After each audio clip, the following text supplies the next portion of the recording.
For a very interesting overview of how technology can help urban farming and peri-urban farming.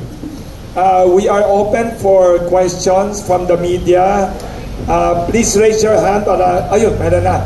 Please kindly introduce yourself. Yes. Rob Bulabay ng DCXL, RMN.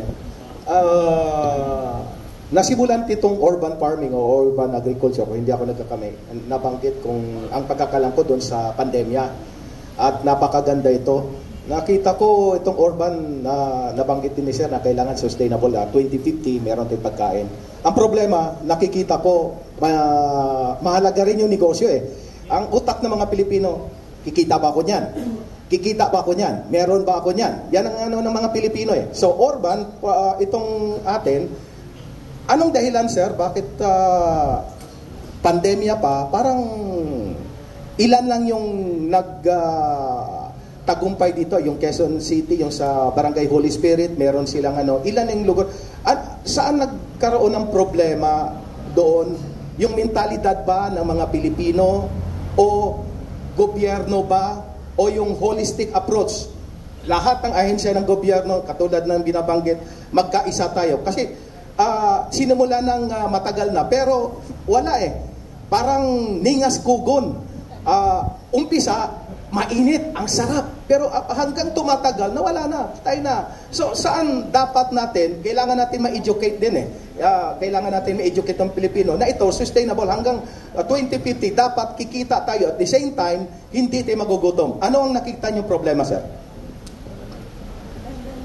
Si Director Gerald, sir. Okay, thank you.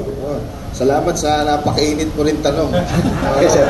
Alam naman natin yan. Ikaw na rin na nagsabi, ayoko pagsabi ng gano'n. Ako, hindi ako naniniwalang ningas kugol lang ang Pilipino. Ako, naniniwala akong Pilipino is very enterprising. Nababanggit kanina ni Sir, kailangan may kita. And I think because of that pandemic, nagkaroon tayo kasi ng time noon eh. Kaya mainit talaga. Everyday, dami nang hihingin seats everyday. But again, nag-open na yung market natin eh. So, ang mga nagtagumpay is yung mga naka-organize. Ang Pilipino, magaling yan talaga individually. Lalo na pag in-organize. So, yung mga organized groups, sila yung nagtagumpay. It's either led by the LGUs, it's either led by private sector, or yung mga social enterprises natin. Meron din tayo doon sa Metagig, led by social enterprise. So, ang ibig ko sabihin, kung meron silang nakikitang gain from their activity, doon magtutuloy-tuloy yan. That's why ang aming mga pinapartner is yung organized groups mostly. Of course, tuloy pa rin yung ating serbisyo para sa mga individual families na naghanap. Ayan, namimigay pa rin kami ng mga seats. But it's really directing them to where the gain is, where the market is. Kaya nakipag-partner kami doon sa mga malalaking malls dito sa atin. Isa yan, naging partner natin. Pangalawa, yung mga itong urban and peri-urban, ibig ko sabihin yung mga nasa mga kalapit probinsya ng mga cities ay sinecertify natin as mga GAP certified or good agricultural practice kasi sila yung nagko-comply sa mga requirements ng mga malalaking institutions like yung Jollibee, meron na silang mga kinikater from our certified farms, yung good agricultural practices. And then pangatlo nga, we are trying to connect doon sa mga malalaking investors, yung stories ng urban farming, like yung tinulungan namin, sir, yung PWDs dito sa may malaria center, isang magandang practice yun. Pangalawa, yung partnership namin with DOJ, with the Bureau of Corrections. Malaki ang nakikita naming production volume doon. So, ibig sabihin, kung hindi man siya sa negosyo, it could be a help to our government kung makabawas sa gastos ng ating pamahalaan. Sa halip na mabigay, di sila na yung nagpo-produce. So, it's all about yun nga. Yung sustainability will come maybe from the profit or the gain. I think yung expertise na naandyan. Kasi ang susunod na natin, sir, is yung mga young individuals natin Kaya kami with the schools, with the universities, amin din itong tinatap para naman sila ay mag-adapt din ng ating mga technology. Sir, last tanong para sa akin. Ano ang vision nyo simula ngayon to 2050 na itong urban farming, hindi na kayo kailangan mag-angkat pa.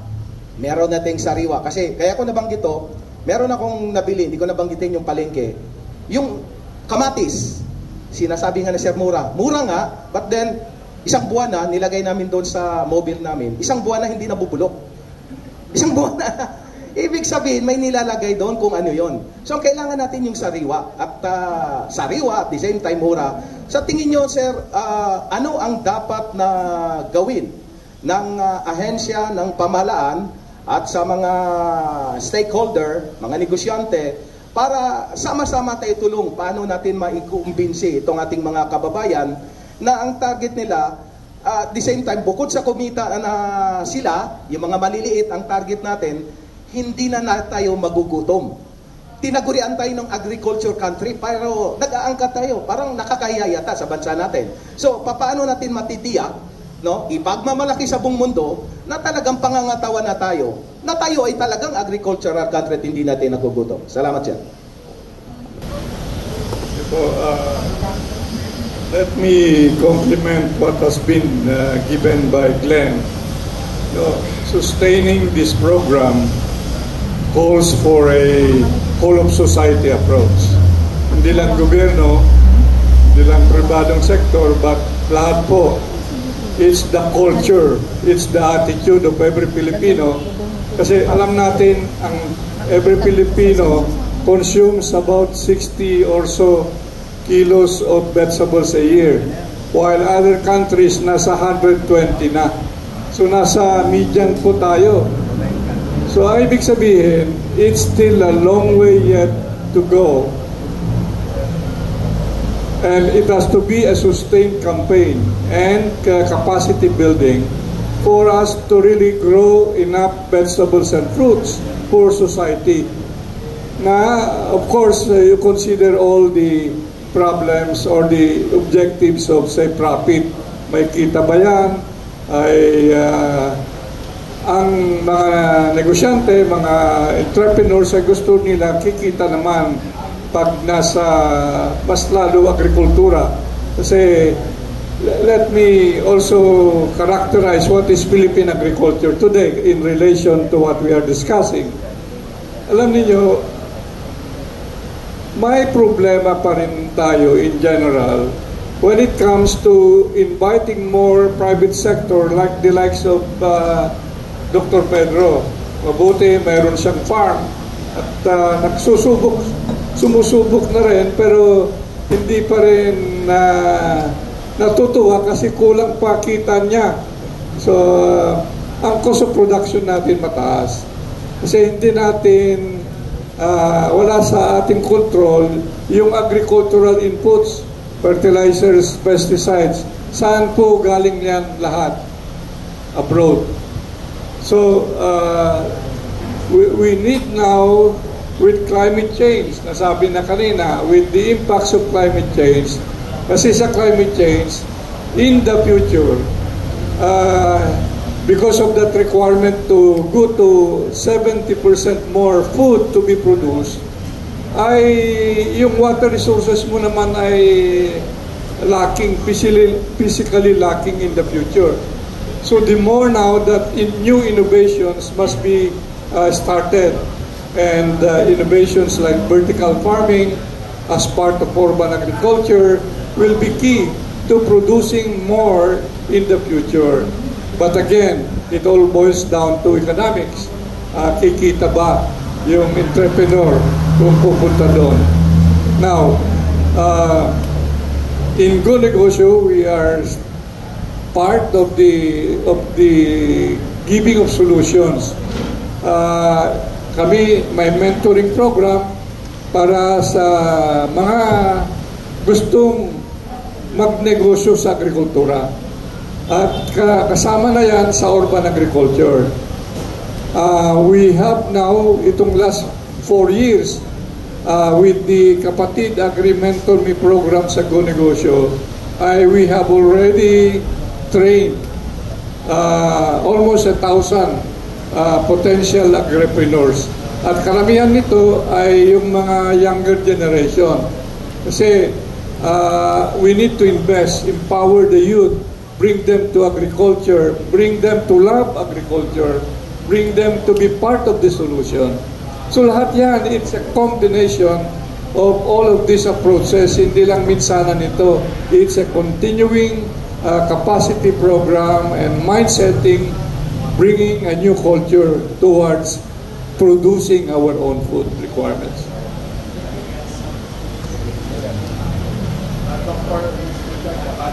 Yes, thank you for that question. This question is more on the first one, actually. So all of us here are on the same page about one important thing, and that is agriculture is a business enterprise. And that includes, of course, urban farming, peri-urban agriculture, vertical farming, every type of indoor farming. And agriculture in general is business enterprise. And the first thing about business is that it has to be profitable. Because if it's not profitable, then that business will not exist for long. So number one, it has to be profitable. The thing about the Philippines is that a lot of farmers in the Philippines have for a long time been smallholders farmers. So in other words, they're acting individually on their own. And they have very limited land, and they have very limited resources or access to resources. And of course, they don't have much bargaining power. And so they are almost at the complete mercy of the middleman, right? So they're putting in their labor, they're putting in their blood, sweat, and tears. But in terms of the returns and the profit, it's not much. Because again, they don't have bargaining power. So one important thing, and we all agree on this, and I've been coordinating now with Director Glenn for a number of years now. I don't know how it began, but we've been coordinating, is that we fully agree that Filipino farmers need to be organized into associations or cooperatives. And this is one thing that I learned directly from the province of Leyte. The former governor, Governor Mick Petilla, after Yolanda hit Leyte, the first thing that he did was organize the farmers in Leyte into cooperatives or farmers associations. And then he brought in the Department of Agriculture, Department of Science and Technology to help them and to impart with them the technologies for growing high-value crops. And then once they have the technology on how to produce, he then next connected the growers to the market, so they can sell their produce to Jollibee, Mang Inasal, and all of these other businesses. So that's what I refer to as strategic agriculture. In other words, the grower, the farmer, is connected to everything that he or she needs to be able to operate, and then ultimately connected to the market so that he or she can sell the produce and make profit. Because a lot of growers and farmers in the Philippines don't have that in existence. They just produce, and then they're at the mercy of whoever buys the produce. But if the Filipino farmers could be organized, educated, informed as a business enterprise, they have the bargaining power, first of all, to be able to sell their produce to the best buyer. So that's one. That's a very important dimension of how to empower Filipino farmers to be able to become profitable. And I think that's key to food security as well for the country. So I thank Director Panganiban here for really promoting that and establishing programs to accomplish that.